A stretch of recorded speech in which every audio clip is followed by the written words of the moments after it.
My name is Kevin Ruck, and I'm really delighted to be part of this online conference today. And congratulations to H&H2 putting it all together. It's quite a brave initiative, and it's already been going really well. So some great presentations this morning, more lined up for the rest of the day. I'm going to share a few slides with you in a second or two to take you through my thinking around leadership as a core contemporary 21st century leadership capability. So a bit of a change in emphasis perhaps, and a focus on listening as part of the communication responsibilities that our leaders have. So just bear with me, I'm going to share the slides with you now. So just a few words about me for those of you who don't know me. My name is Kevin Ruck, as I said earlier. I'm the co-founder of PR Academy, and we are the largest provider of CIPR qualifications. I also edit and co-author a textbook on internal communication. A new edition is going to be coming out later this year, fully revised and updated edition that we use for our courses. And one of the courses that we run is the CIPR Specialist Diploma in Internal Communication, and I'm the course leader for that course. So let's have a think first of all about what leadership isn't, I suppose. Let's start with what leadership is not, and then we can start to get into a little bit more detail, I guess, about what we mean by listening as a leadership capability. Well, first of all, some of the things here that I've listed, I think, we all recognise now are really dated, go back to the 1970s, 80s, 90s kind of approach to leadership, this idea that a leadership almost godlike, unapproachable, and even today I hear some people thinking that, some sort of superficial, trained, charismatic presence is what leadership is all about, this kind of rock star status almost. Well, actually, if you talk to employees, that's a real turn-off, and that approach to leadership actually is associated with some of the dark practices that do go on inside organisations. We've seen a lot of those without naming any names here. And, so approachability, the opposite of all of this, I think is one of the safeguards for organisations today. The other thing is running around a bit like a game show host on speed, which is something one of my former managing directors at BT, where I worked, said about an exercise that we'd had to be put through. The sort of person I'm talking about runs around, really quickly, talking at hyper speed, with a kind of real presence and dynamic thinking and presentations. We're all at kind of 100 miles an hour and have to do some silly exercises. Again, that's really dated kind of approach to leadership. Actually, when I get into some of the data that I'm going to share with you, employees find that sort of thing a real turn-off, and all they really want from their leaders is for them to be themselves, to be human, and to talk to them, on a human basis. So, having sort of talked about what old style approaches, which are dated and actually are counterproductive in terms of leadership, let's have a think about what good leadership is. And here's a quote that I've taken from a book that I've read recently by Professor Amy Edmondson. It's called The Fearless Organisation. It's a good read for those of you who might be interested in this new thinking around leadership. And the quote that you can see on the slide here is really pertinent, it seems to me. It seems, as she says, making the environment safe for open communication about challenges, concerns, and opportunities. That's what we mean when we talk about leadership responsibilities in the 21st century. So let's have a quick look at how important employees feel it is to be listened to. So I did some research and I interviewed 27 employees, and I ran 9 focus groups with employees in 5 different organisations. And the overwhelming feeling that came out of those interviews and focus groups was that employees felt that their leaders should listen to what they have to say. And they said that this is a sign of a progressive organisation, which, we can link to the previous quote about 21st century capabilities. employees want to feel part of progressive organisations, so that reflects what's going on in society anyway about the way that we as citizens have more opportunities to express our views on social media and so on and so forth. But employees certainly feel that that's the sort of thing that should go on inside their organisations. And there's a good reason why leaders should listen to employees, because actually employees know an awful lot more about what's going on in day-to-day practice, whether that be dealing with customers, working with processes or systems, and so on and so forth. And it's those employees really who know how things could be developed or could be better, or even more broadly than that, what sort of purpose the organisation should be adopting and pursuing, so that it's meeting its responsibilities to society. So the other thing that came out of my research and interviews and focus groups was this feeling that where leaders did listen to employees, they felt more valued as individuals. But one of the people I interviewed worked in a call centre environment in Liverpool. It was a satellite office. The head office was down in South Wales. But as I was talking and interviewing this employee, I asked him about the board, and he said, yeah, the board come up to our office in Liverpool every year, and they hold a board meeting there. And I said, oh, that's great. Making an effort to come up and be there where you are. And he said, yeah, that's brilliant. I said, tell me what happens. And he said, what happened was the board walked through an open office to a meeting room at the end of the building, and they went in and had their board meeting. And then at the end of the day, they came out and walked through the open office again. And I said, do they not stop and chat to anyone? He said, no, they just walked straight through. And I said, what did you want them to do when they were there? And he said, all we really wanted was them just to come up and say, hi, who are you? What are you doing? How's it going? It was no more than that. And that just simple human conversation would have meant so much to people in that office. Not doing it, of course, made them feel as if they weren't important at all. So it's simple human connection and listening that we're talking about. But there's other data here that I'm sharing on this slide, which shows correlations. So the figures here showing the numbers, the 0.55 for employee voice, 0.54 for senior manager communication, and 0.54 for keeping employees informed, is a figure which shows the level of correlations. The correlations run from 0, +1, or -1. So this reading of 0.55 and 0.54 indicates a strong correlation or association with those aspects of internal communication and employees feeling their organisation's a good place to work or a good organisation to work for. And so what you can see here straight away is, this is further evidence that shows that employee voice, or listening to employees, that's leaders taking the time and effort to go and listen to employees, is associated with them feeling it's a good organisation to work for. And one other thing you might notice from this graph here is that line manager communication is also positively correlated with feeling the organisation is a good one to work for, but the level of correlation is lower than that for employee voice and senior manager communication.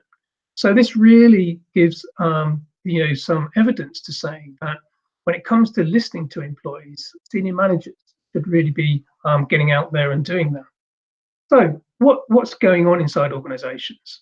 Well, when I spoke to employees, they said that their leaders were not really that visible. In some cases, some people didn't even know the names of the directors of the department that they worked in.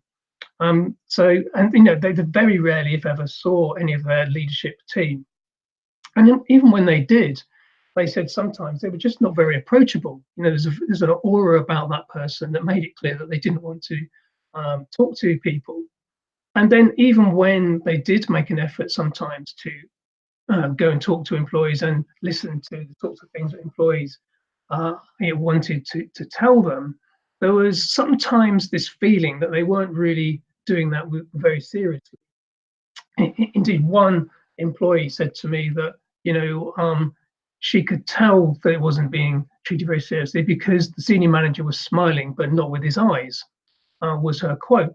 And so employees can tell very quickly whether or not it's some exercise in listening or whether it's a serious approach. Um, what employees want when it comes to leaders listening to them is informality and small group sort of settings.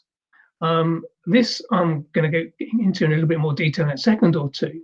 But employees also said to me that, of course, they wanted their line managers involved in the listening process.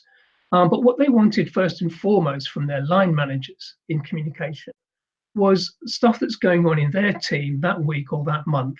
They didn't expect their line manager to be talking about, big corporate plans or updates or changes, because they knew that their line manager knew as much or as little as they did about that particular topic.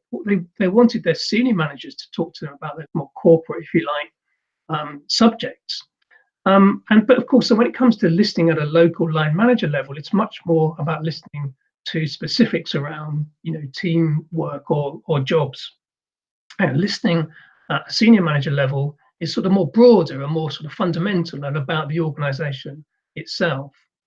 And finally, of course, what employees wanted was their senior managers to listen authentically and respond to what they were saying. That's not to say the employees expected senior managers just go away and do something just because they've suggested it. They're very understanding. All they really wanted was that kind of voice was being treated seriously and was being thought about.